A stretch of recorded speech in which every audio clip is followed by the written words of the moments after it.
हरेक मानिसलाई धन सम्पत्ति चाहिन्छ। अहिले अझ भनौँ हो भने त पैसा बिना त मान्छेले काठमाडौँ सहरतिर जानुपर्छ। पैसा भएन भने हामी टोयलेटमा पनि बस्न पाउँदैन, किनभने त्यहाँ पैसा लाग्छ, पैसा चाहिन्छ। यदि हाम्रो खल्तीमा पैसा छैन भने हामी कहीँ पनि चल्न सक्दैन। तर धन कमाउने शक्ति चाहिँ हामीलाई कहाँबाट आउँछ थाहा छ तपाईँलाई? धन कमाउने शक्ति चाहिँ परमेश्वरले भन्दछ। हामी तपाईँलाई यो कुरा बताउने छु। व्यवस्था 8:18 यसरी लेखेको छ, तर परमप्रभु तिमीहरूको परमेश्वरलाई सम्झ। बुझ्दै हुनुहुन्छ?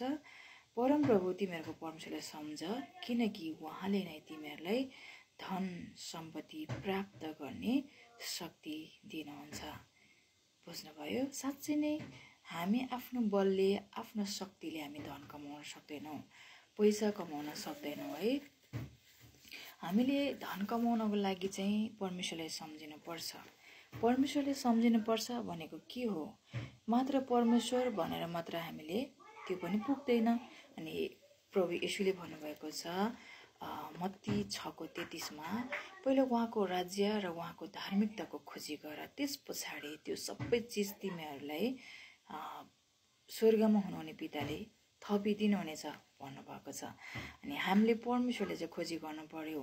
हामी आज मानिसहरू छन् पैसा खोज्दै हिँडेको छ, काम खोज्दै हिँडेको छ है, सम्पत्ति कसरी कमाउने, धन कसरी कमाउने भनेर हामी हिँडिरहेका छौँ, तर परमेश्वरको मतलब छैन। तर हामी त्यो काम खोजी गर्दै हिँड्दै गर्दाखेरि यदि हाम्रो हात खुट्टा, हाम्रो आँखा, हाम्रो शरीरको कुनै पनि भागलाई खतम बनायो भने, चोट भयो भने के हामी त्यो गर्न सक्छौँ त? सक्दैन। त्यसैले स्वास्थ्य दिनुहुने, असल जीवन दिनुहुने, स्वस्थ शरीर होइन, हामीलाई चाहिँ के भन्छ नि, सुरक्षा दिनुहुने अनि शरीरलाई स्वस्थ बनाउनु हुने परमेश्वर होइन, हामीले जोगाएर राख्नुहुने परमेश्वर, उहाँलाई हामीले अवश्य पनि सम्झिनुपर्छ, सम्झनुपर्छ। अनि उहाँलाई सम्झ, परमप्रभु तिमीहरूको परमेश्वरले सम्झ। यहाँ भनेको छ हेर्नु त, परमप्रभु तिमीहरूको परमेश्वरले सम्झ, किनकि उहाँले नै तिमीहरूलाई धन सम्पत्ति प्राप्त गर्ने के दिनुहुन्छ? शक्ति दिनुहुन्छ। अनि यहाँ उपदेशक 5:19 पनि भन्छ, यस बाहेक जब परमेश्वरले कुनै मानिसलाई अथवा तपाईँलाई, मलाई है धन सम्पत्ति, जग्गा जमिन त्यो उपभोग गर्न मौका दिनुहुन्छ, त्यसलाई आफ्नो भागमा ग्रहण गर्न र आफ्नो काममा खुसी रहन दिनुहुन्छ। यो परमेश्वरको वरदान हो भनेर त्यहाँ लेखिएको छ। उपदेशक 5:19 बताएको छ।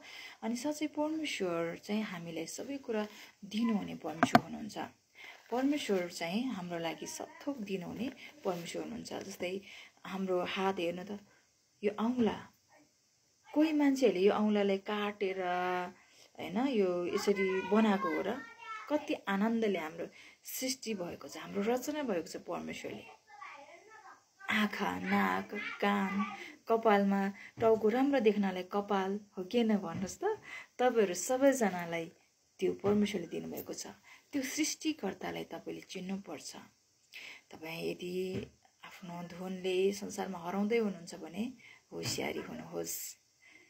यदि परमेश्वरले तपाईँ खोज्न सक्नुहुन्न, खोज्ने इच्छामा हुनुहुन्न, तपाईँ तर्केर जाँदै हुनुहुन्छ, यदि तपाईँ ईश्वर केही पनि छैन, यो त यस्तो हो, भ्रम हो भनेर तपाईँ बुझ्दै हुनुहुन्छ भने होसियार रहनुहोस्, किनभने तपाईँ भ्रममा पर्दै हुनुहुन्छ। किन थाहा छ? तपाईँले फेरिराख्नु भएको त्यो सास छ नि, त्यो पनि उहाँले दिएको हो नि। तपाईँले हेर्दै हुनुहुने त्यो आँखाको नानी छ नि, उहाँले नै सृष्टि गर्नुभएको हो।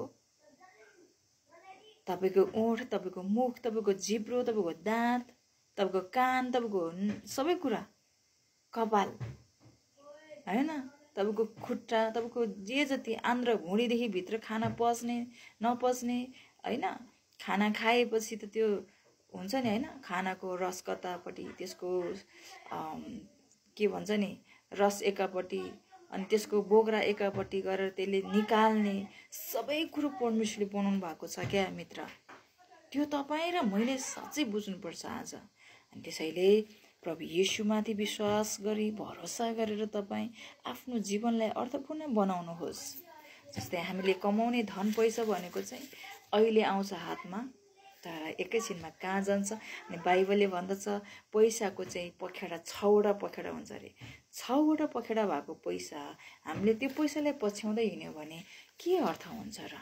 त्यो पैसा त 6वटा पखेडाले उड्दै उड्दै जाँदाखेरि कहाँ पुग्ने हो? तपाईँसँग बस्दै बस्दैन, त्यो आउँछ जान्छ। तर तपाईँले रहिरहने प्रेमलाई चाहिँ बुझ्नु पर्यो, त्यो चाहिँ येशू ख्रिस्ट है। येशू ख्रिस्टले तपाईँले बुझ्नुपर्ने हुन्छ, उहाँलाई पछ्याउनु पर्ने हुन्छ। उहाँको प्रेम अपार छ। उहाँको प्रेममा रहेको कारण तपाईँलाई धन सम्पत्ति इज्जत हैन, जग्गा जमिन, तपाईँको गौरव, तपाईँको मान मर्यादा, तपाईँलाई चाहिने ती जे जति असल थोकहरू छ नि हैन, तपाईँको लागि सबै चिजहरू तपाईँले उच्च हुन मन लाग्छ भने पनि त्यो पनि उहाँले गर्नुहुन्छ। त्यसैले प्रिय मित्रजनहरू, परमेश्वरमाथि भरोसा गर्दै आफ्नो जीवनलाई अर्थपूर्ण बनाउनुहोस्। धनको पछि होइन, येशूको पछि लाग्नुहोस्। किनभने मैले अघि पनि भने मत्ती 6:33 भन्दछ, उहाँको राज्य खोजी गर्नुहोस् अनि उहाँको धार्मिकता खोजी गर्नुहोस्, त्यस पछाडि तपाईँको लागि सबै कुराहरू थपिनेछ।